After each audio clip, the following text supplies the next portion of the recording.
Hare Krishna.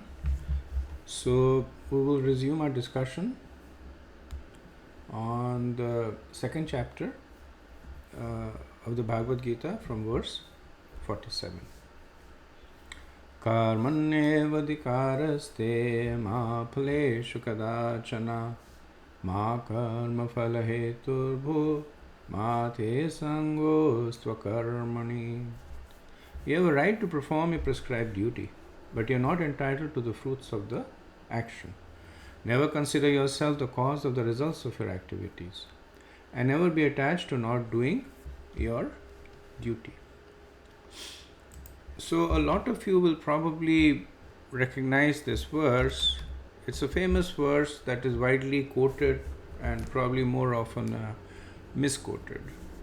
So, as I mentioned before, first let us understand the context in which the verse appears. That's most important for us to derive the intent of the verse. So, after Arjun's surrender, Krishna started giving him the knowledge about the soul. Like from 212 to 230, he spoke what is Sankhya, which is the nature of the soul, that it is eternal, indivisible, distinct from the body, immutable. All those characteristics of the soul were given.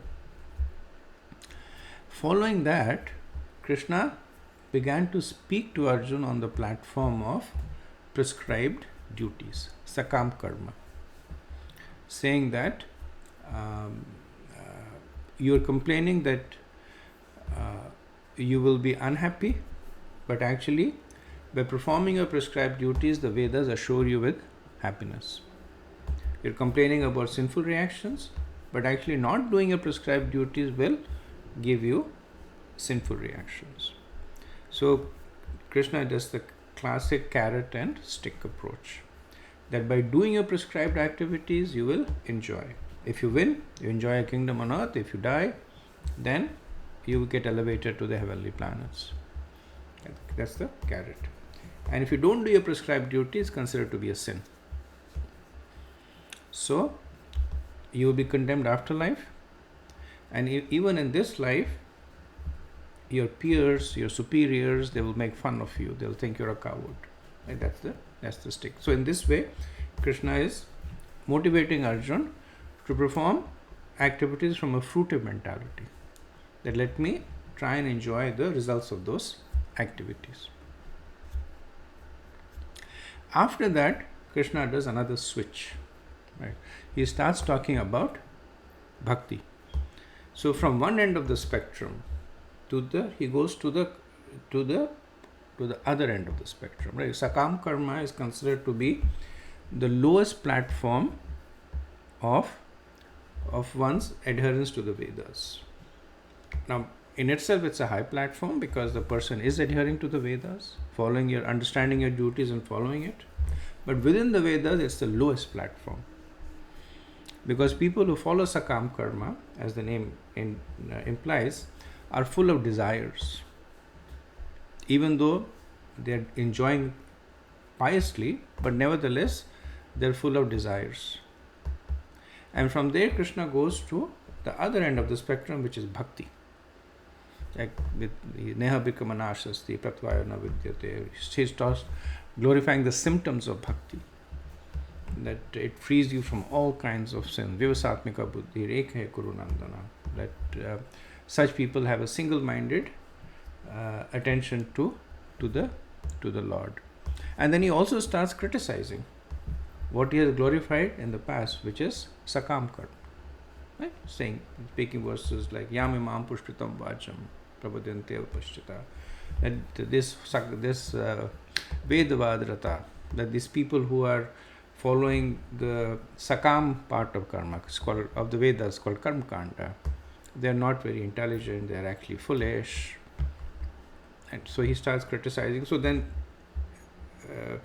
essentially he is glorifying the notion of bhakti. And that gets us to this verse. So for a person who is not ready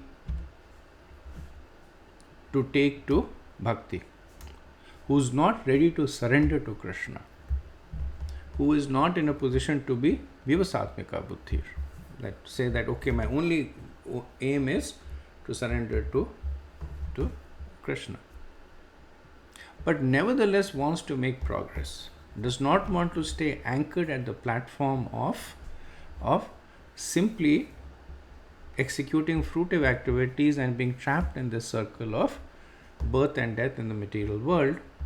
What's the option for that person? For them, now Krishna starts a new option, which is nishkam karma. Right now, he has spoken about this again. So Krishna has this technique of, he says something, moves on, comes back and expands on it, moves on, comes back again, further expands on it. So in verse 33, there is one verse only he says, Sukha dukha sam kritva labha labhu jaya jayu tato yudhaya yujasva. Right? So he says Sukha dukha sam krita, that a person who is indifferent to happiness and distress, labh labhu, to gain and loss, jaya jayu, whether there is victory or loss. He says in this way you will never be touched, right? Naivam papam avapasi, you will never be touched by sins.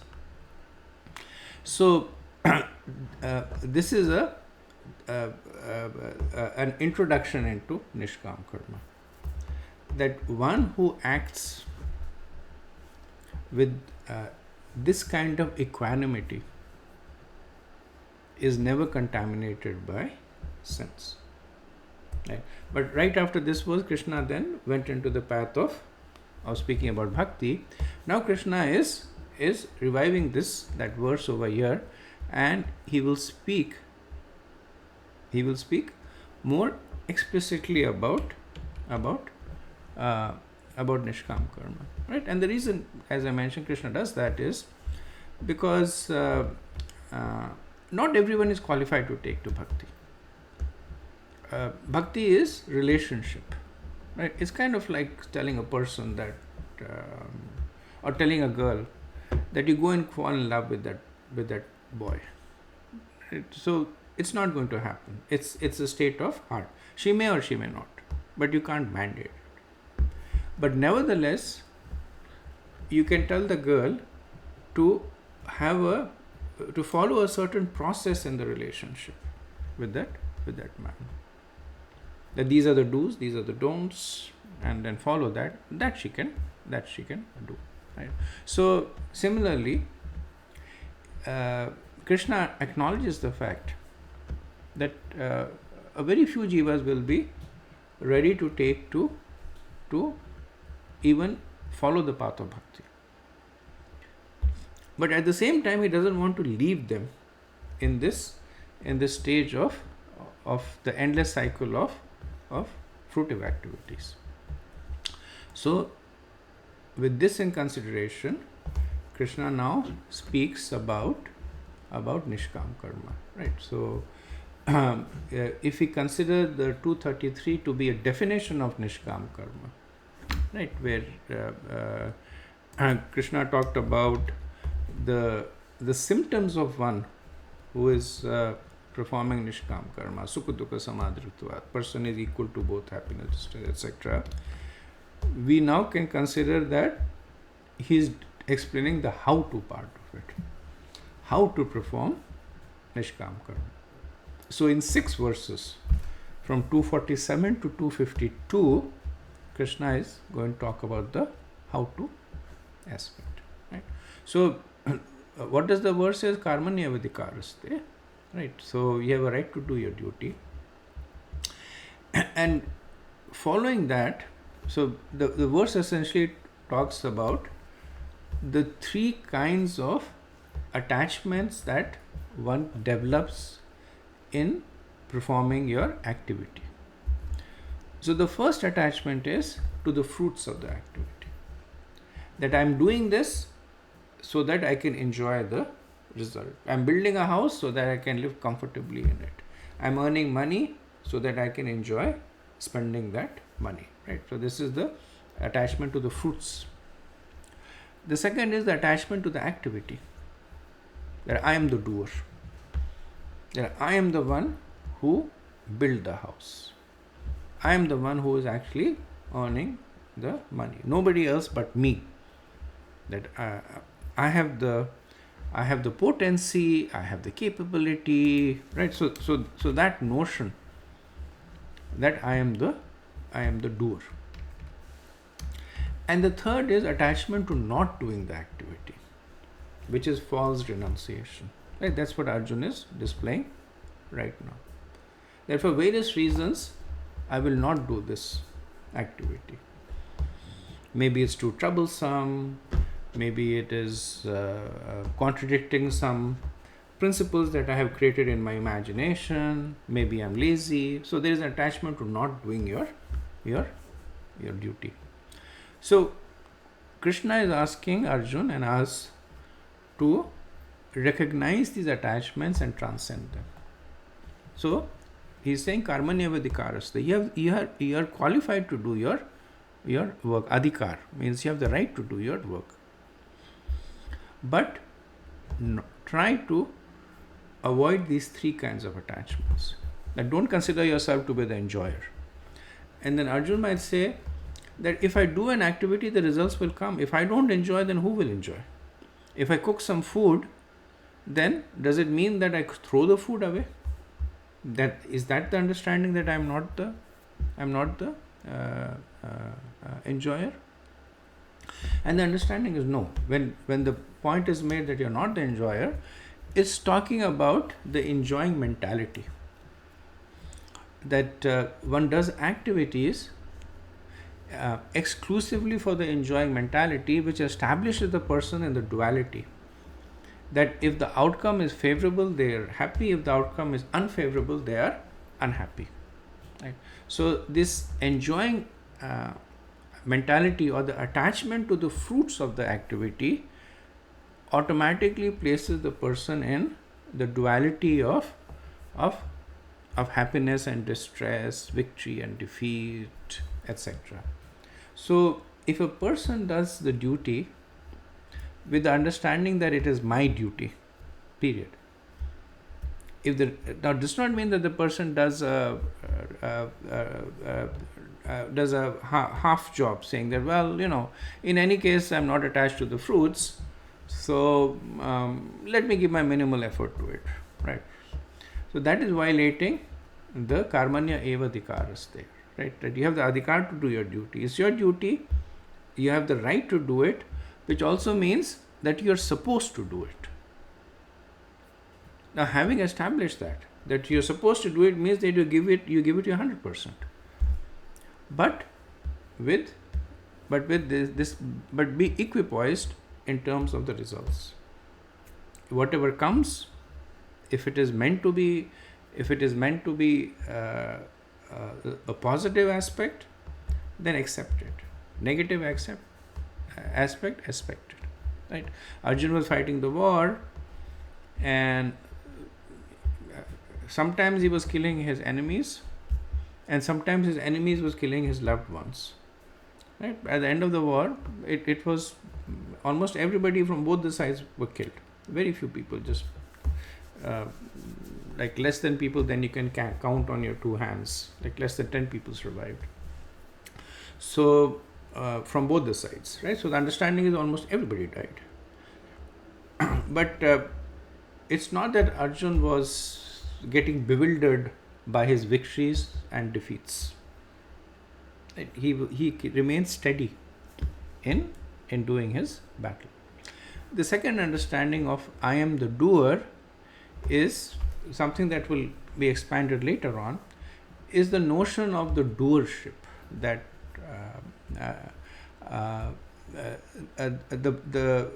the concept that nobody but me can do the job. There is no God, there is no supporting framework. In 16th chapter, Krishna will talk about saying that aham karta, aham bhogi. He talks about those who have a contaminated mentality. So they consider themselves to be the cause of all their activities. That because I am doing it, this is being done. So it's coming from the platform of ego. And to not doing the activity is mental speculation. That the person, because of the laziness, because of their misunderstanding, misinterpreting things, say, oh no, like now it doesn't happen. Earlier on, maybe I'm going back maybe 100 years, people would take sannyas. Young people would take sannyas. Not because they were experiencing the desire for renunciation, but they felt that this whole responsibility of taking care of family, of parents, working, getting a job, too much. So they would take sannyas, they would get a stick, and they would go door to door. Even at that time, there was some amount of deference to these people, so they would get by begging, they would get sufficient to get by, and they would say, okay, we are renounced. That's not renunciation, right? That's called falgu vairagya. Many people, they will only pick up the first line of the verse. At least in India, they'll say karmaneva adhikaraste. Or, Krishna's message in Bhagavad-gita is karmaneva adhikaraste, that you have to do your duty. And then what is your duty? Whatever I'm doing right now is my duty. Good, bad, ugly, that's my duty. So for them, that's the message of the Bhagavad-gita. That whatever you're doing, just do that. And then we can understand how dangerous it is to pick things out of context, how dangerous it is to try and interpret things for your own convenience here. But actually, this is the most common interpretation of Bhagavad-gita in India. It has happened to me so many times. People say, oh, you're reading Bhagavad-gita? And I say, I'm trying to read. Oh, well, Bhagavad-gita is simple, karmaneva adhikaraste. That, Krishna says, just do. Whatever you're doing, just continue to do it. And I say, what if you're doing sinful activities? Karmaneva adhikaraste. Right? That's what my duty right now is. That Bhagavad-gita supports that. Okay, so let's move on, and we will see that how Krishna will continue to build on this very important aspect of karma, which is nishkam karma. So moving on to verse 48. Okay, verse 48. Yogastha kuru karmani sangam tyaktva dhananjaya sedya samo bhutva samatvam yoga uchyate. Perform your duty equipoised, O Arjun, abandoning all attachment to success or failure. Such equanimity is called yoga. So this verse is essentially talking about the result of performing nishkam karma.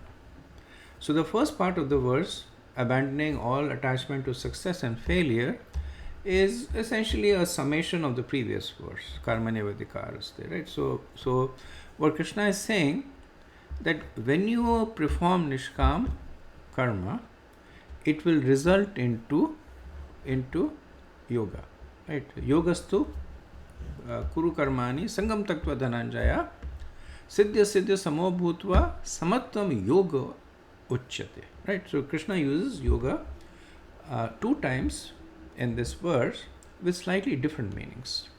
Literally, yoga means coming together. There's an English word called yoke, which is actually derived from yoga. And yoke is something that farmers use when they are, let's say they have 2 bulls and they want them to pull a cart, so they put a yoke across the backs of the 2 bulls, and that brings the 2 bulls together, right? So yoga is essentially bringing together. That's the literal meaning of yoga. Contextually, yoga is basically bringing the person close to a spiritual destination. That's why generally yoga is considered to be in a spiritual context, that I'm doing yoga, which means that I'm trying to get myself closer to a spiritual destination. In this verse, we see both the connotations of the word. So yogastha kuru karmani. So here the word yoga translates to same. So Prabhupada translates it to equipoised. So be the same, be equipoised in performing your activity. And in the last line, samatvam yoga uchyate, right, that this is called yoga, is actually referring to Gyan yoga. So what Krishna is saying, that by the performance of Nishkam Karma Yoga, you will reach the stage of Gyan Yoga. Now what is Gyan Yoga? Gyan is the knowledge of the self, Atma Gyan. So the whole process begins with Sankhya, which is also Atma Gyan, but that is theoretical knowledge, right? When Krishna first started speaking about the soul, he started describing the soul in analytical terms, and that is just theoretical knowledge. But it is nevertheless Gyan. It's called Sankhya. Sankhya means counting, or it means analysis. So it begins with Gyan, but theoretical. Based on that, the person performs perhaps Sakam Karma, then he matures to Nishkam Karma. Now, as a result of performing Nishkam Karma, Gyan Yoga, which means that the realization that I am the spirit soul begins to manifest. Right? There's difference between the two realizations. One is, I understand that I am a soul, but I don't act on that platform. And the second is, not only do I understand that I am a soul, but I also act on the platform that I am an eternal spirit entity. So the behavior of the person at the stage of Gyan Yoga is something that is not anchored to one's material existence. And Srila Prabhupada in the purport, he brings forth the whole concept of Varnashram Dharma, because that's the purpose of Varnashram Dharma, that one makes this gradual advancement. That in the earlier stages, when one is a grahastha, then one is mostly performing Sakam Karma. As they become more and more advanced in that stage, they go to Nishkam Karma. And then by the time they are at the stage of sannyas, now they are at the stage of Gyan Yoga, where they're saying, okay, I'm not the body. Since I'm not the body, I'm not connected to my family, to my children, so they renounce that, and they focus on the advancement of the soul over here. Okay, so moving on to the next verse, 49. Verse 49.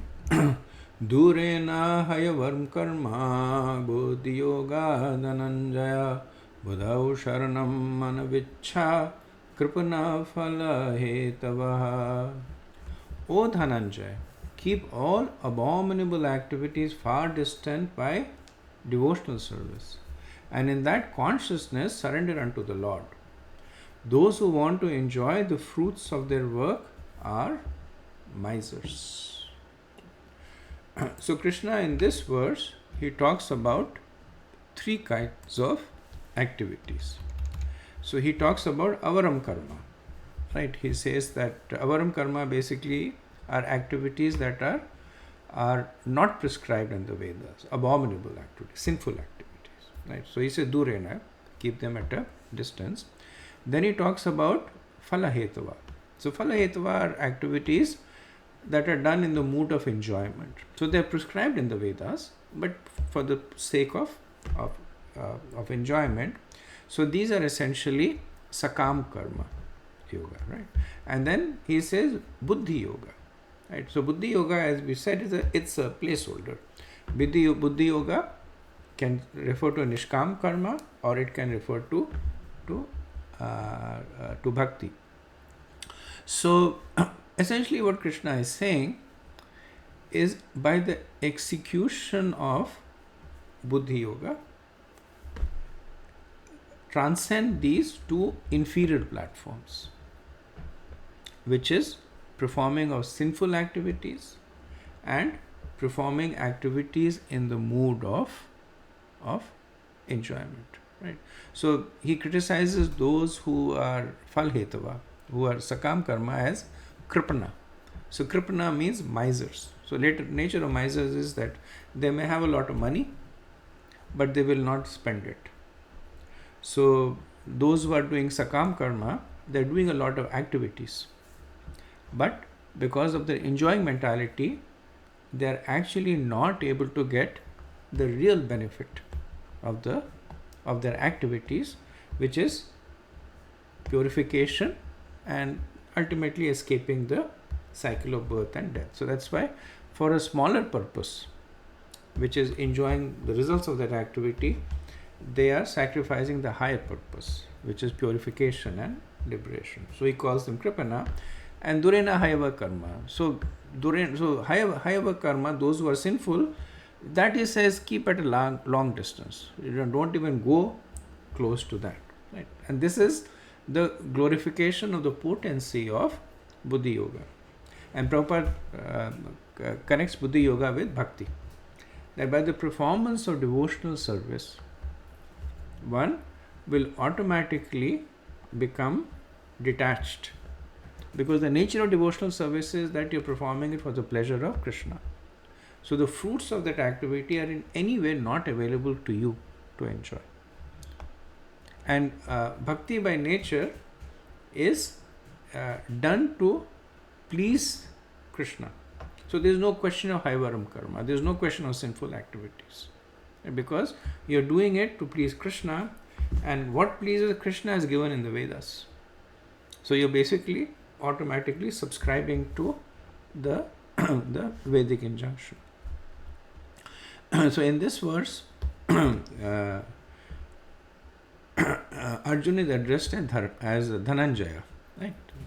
Buddhi Yoga Dhananjaya, and one of Arjuna's words. So Dhan means wealth, and Jaya means winner. So one of Arjuna's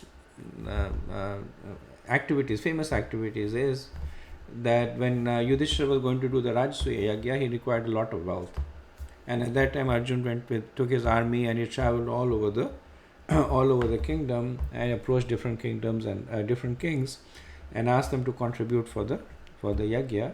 And those who did not, he engaged in battle with them, defeated them, got the wealth. And other times also Arjuna did this as a service. So that's why he's famous as Dhananjaya. So Krishna is calling him Dhananjaya to remind him that you're famous as a conqueror of wealth. So understand what is the real wealth over here and act accordingly. So this verse is also important because Arjun will actually quote this verse to express his confusion. Because when Krishna says that Durena Hayavar Karnena, that you keep abominable activities far distance, he will connect to his own conception that fighting this war is abominable. And he said, Krishna, in 249 you said yourself, Durena Hayavaram Karmana, that keep abominable actions far away, which means that you yourself are saying to me that I should not fight this battle because of the abominable consequences out of it. But the thing is that even if Arjuna has doubts, he puts them again in front of Krishna, and Krishna clarifies. Okay, so moving to the next verse. 250. Buddhi yukta jahati ha ubhe sukrat dushkrate tasmad yogaya yujyasva yogaha karma sukaushalam. A man engaged in devotional service rids himself of both good and bad reactions, even in this life. Therefore strive for yoga, which is the art of all work. So this verse is essentially a re-emphasis of the point that was previously made by Krishna. It's a glorification of bhakti. That when a person performs bhakti, both good and bad reactions. Now, bad reactions does not necessarily mean over here that under the guise of bhakti one performs sinful activities and say, well, I'm performing bhakti. Bad reactions is essentially the inevitable bad reactions that accompany any karma, even in the performance of prescribed duties. Like it's said that when a householder cooks, now that is a prescribed duty, you have to cook to sustain yourself. And assuming they're cooking as per the scriptural injunctions, which means that mahimsat, they're not killing other living beings, they're eating food that is prescribed, But even then there is violence, because when you light a fire to cook, there are entities that get killed in the fire. There is violence against the plants, because we know there is soul in the plants. They are also killed, right? So it's in the different stages of even eating food according to the injunctions. There is violence committed, right from the harvesting the plants to preparing them for food, cooking them, eating them. At every stage there is some kind of violence, and that results in some reactions. And then of course there is pious activities that result in good reactions. So Krishna is saying that you get rid of both of these, because ultimately all reactions are bad reactions. Why? Because ultimately they will bind you to this material world. Bad thing. Whether you are bound by an iron chain or a silver chain or a gold chain, it is inconsequential. The nature of the chain is that it binds. So Krishna is saying strive for yoga, strive for devotional service, or at least strive for working without attachment and desire. Okay. Next verse. Verse 51.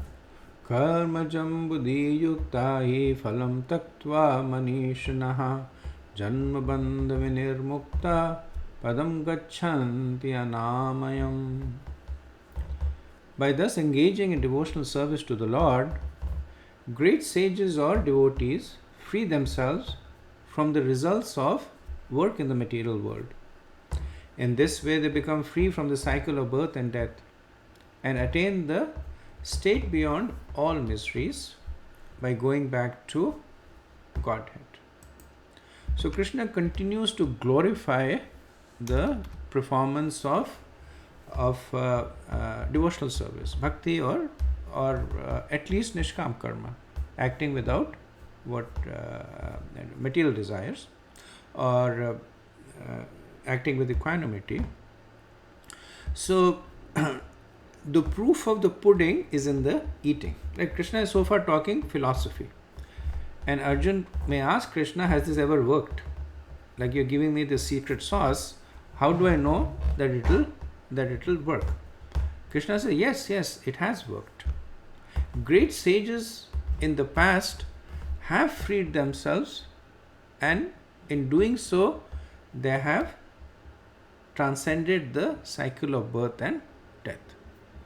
Right? So one of the biggest assurances to one who is doing something is the fact that it has been done in the past and it delivered the desired result.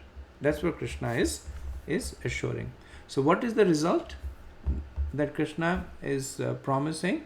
That janma bandha vinir mukta.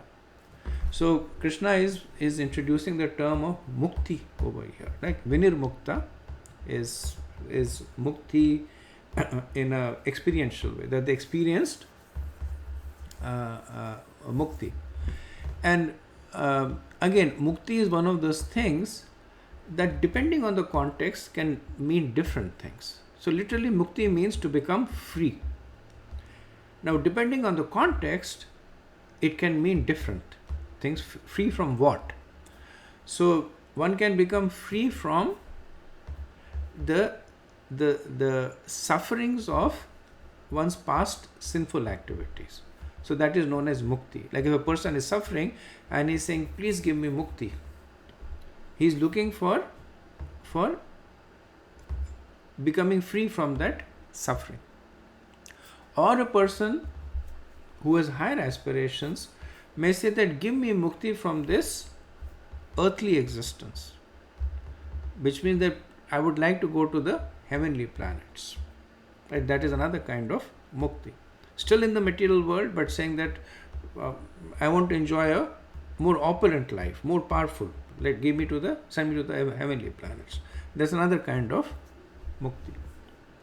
The third is, the person might say, give me mukti from this material nature, from the modes of material nature. That is Brahma Nirvana, right? The person goes to Brahman. saying I don't want to deal with this duality of the modes of material nature. Give me mukti from that. And so the person then essentially leaves the material existence and goes into the impersonal Brahman. Or the person might say that give me mukti from this material existence per se. That is spiritual liberation. Person completely leaves the material world and goes into the spiritual world. And depending on what the person is aspiring, the process is different.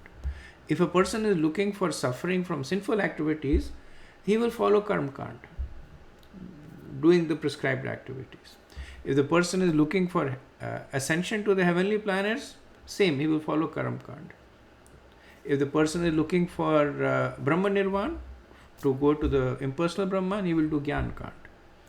And if the person is looking for spiritual liberation, he will go for the execution of bhakti. So in this particular verse, when Krishna is saying that Janma Bandha Vinirmukta, he is talking about the fourth kind, which is liberation that comes through the process of bhakti. And how is this linked? So it begins with the performance of your prescribed duties, sakam karma. And a person who is performing the prescribed duties understands the higher purpose and begins to perform nishkam karma without attachment to those three kinds of attachments, to the fruits, to the activity, to not doing the activity. So he starts performing nishkam karma. What is the result of nishkam karma? Gyan. So he begins to realize the soul, Atma Gyan. I am not the body, I am the soul. Now he is acting on the platform of Gyan. What is the result of Gyan?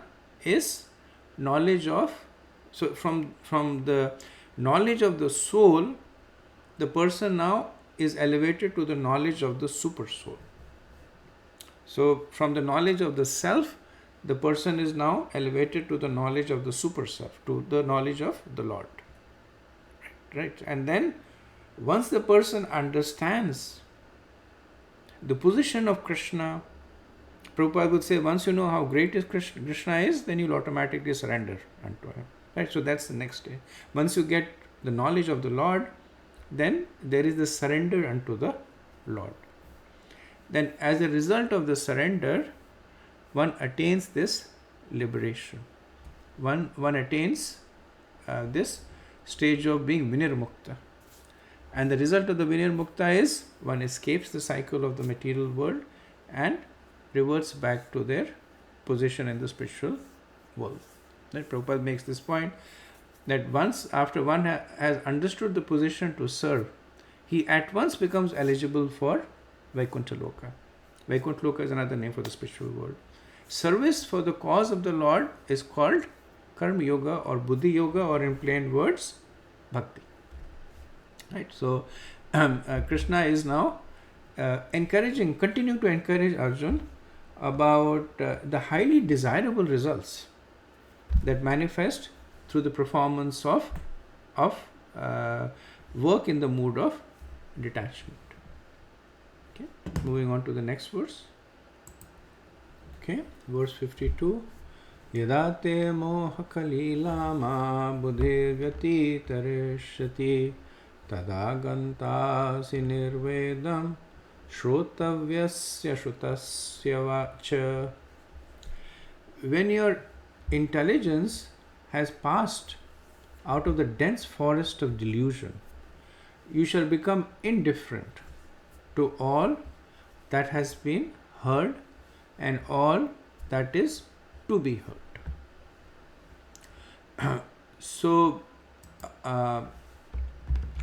Krishna is giving Arjuna manifest symptoms of one's progress on this path of Nishkam. Right? So what happens when continues to work without detachment? Right? So two things happen. That Krishna says your intelligence passes out of the dense forest of delusion. And Krishna is using analogy. He's calling the forest of delusion the the situation in which one is confused about fruitive activities. I do this, I get this, but there is this suffering, and if I do this, I will be more happy. But when they do it, then actually there is less happiness. So let me try something else. So this is the whole dense forest of delusion, very easily to get lost. So this is the situation of sakam karma, trying to follow different paths to get happiness, retreating, following a different path. So he's saying your intelligence will pass out of that. So you'll no longer be bewildered by the push and pulls of sakam karma, because you are at the stage of nishkam karma. Second point is interesting. Krishna says you will become indifferent to all that you have heard. Right? He says that tadagantasi nirvedam. Nirvedam means indifferent. To what? Shrotavasya cha shrutasya cha. To all that you have heard and all that has all that is to be heard. Right? So this is is not referring to hearing sinful things or hearing gossip, etc. This is actually referring to the fact that when you progress in your path, then that which you heard at the earlier stages now becomes irrelevant. Krishna uses the word nirvedam, means indifferent.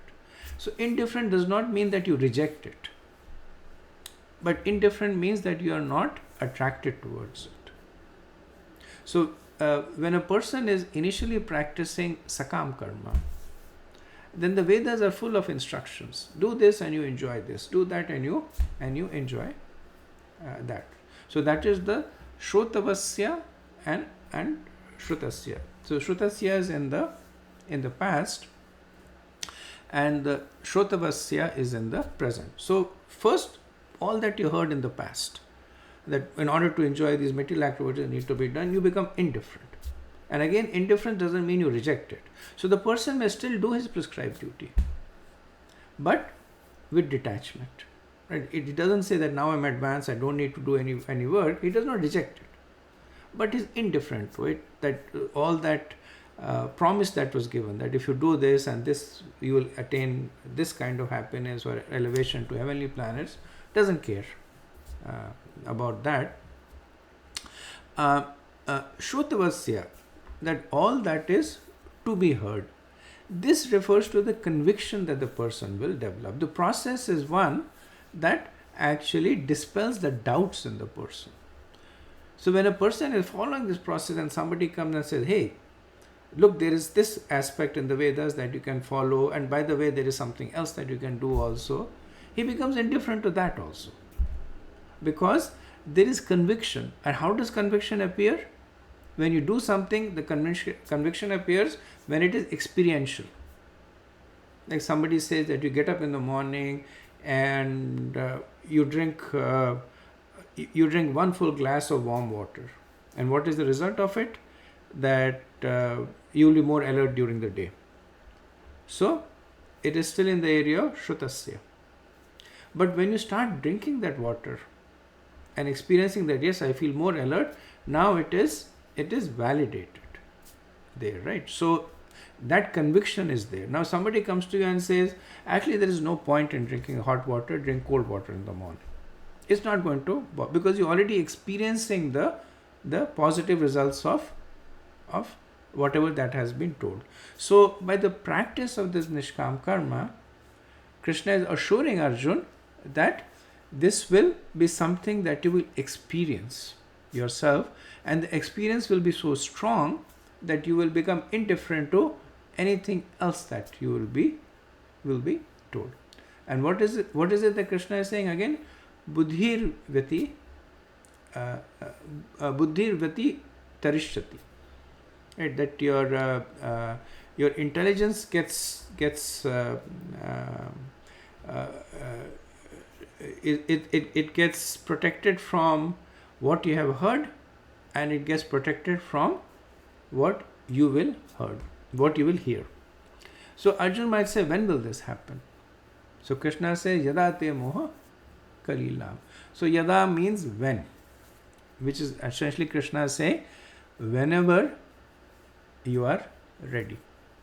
So the point Krishna is saying, there's no timetable on this. In Karma Kand, a lot of things are time bound. That you fast for 16 weeks, this will happen. You fast for 1 year, this will happen. You do this thing for 5 years, this will happen, right? So there is this correlation, because it's fruitive activities. What you do, how long you do, and what you get out of it. However, over here, Krishna says, Yada, whenever you're ready. If you're ready the very next day, it will happen in the next day. If you're not ready, it may happen in 100 lifetimes. But the results are guaranteed. Okay, let's move on to the next verse. Verse 53. Shruti vipratipanate yada sthashati nischala samadhavachala buddhis tada yogam avapsyasi.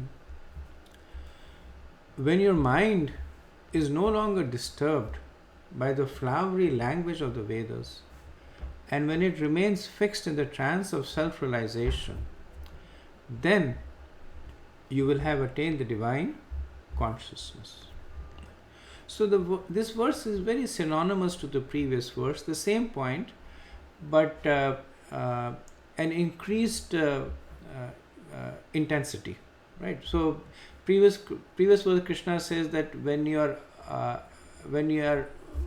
beyond the dense forest of delusion, which was basically the Karma Kand part, and here also Krishna says the same thing, Shruti Vipritana te, that the flowery language of the Vedas, right? Remember, Krishna uses the same terminology earlier on in the second chapter when he says that Yamimam Pushpitam Vacham, the flowery language of the Vedas. So Krishna uses the term, the analogy of flowers, because the real purpose of the flowers may look attractive, may have good fragrance, but they have real practical value, right? Unless you're offering it to the deities, then it's different. But other than that, they're simply considered to be of things that look good, feel good, but do not actually do real good. If you're hungry, you would rather have a fruit than a flower. So Krishna uses this analogy that when you're no longer disturbed by the flowery language of the Vedas, what happens? So he says that yada sthashyati nischala. So he uses the word 2 times, nischala and achala, and then he says samadhav achala buddhis, right? So both of them kind of mean the same thing, that you're fixed, you're no longer flickering, right? So that point is made. What are you fixed on? On samadhava buddhis, and divine consciousness. Tada yogam avapsasi. That is what you will achieve. So this is again drawing Arjuna's attention to the advancements as a result of the performance of Nishkam Karma Yoga. That as you perform Nishkam Karma, right, and the qualification to perform Nishkam Karma is being indifferent to Karma Kand. So when you're performing Nishkam Karma, you will eventually attain Gyan. So divine consciousness in this is Atma Gyan. And Atma Gyan is knowledge of the self and ultimately knowledge of Krishna. Right? And again, this knowledge is not theoretical knowledge. It is realized knowledge. So Krishna is saying that by this process, you will have direct realization of the Atma, which means that now you will begin to think and feel and speak and act from a spiritual platform. And this is important because this will now trigger a question from Arjun, that how does the person who has the realization of the soul act? How can we recognize such a person? How can we recognize even on ourselves if those symptoms are appearing? That if I am performing Nishkam Karma, then how do I recognize that I am actually now making advancements to the platform of Atma Gyan? So we will do that next time, and that essentially is the concluding part of the chapter, where Krishna Arjun will ask the symptoms of Sthita Pragya, the person who has realized the soul, and Krishna will explain the various symptoms of it. Okay, so we'll end over here. Thank you very much. All goes to Srila Prabhupada. Hare Krishna.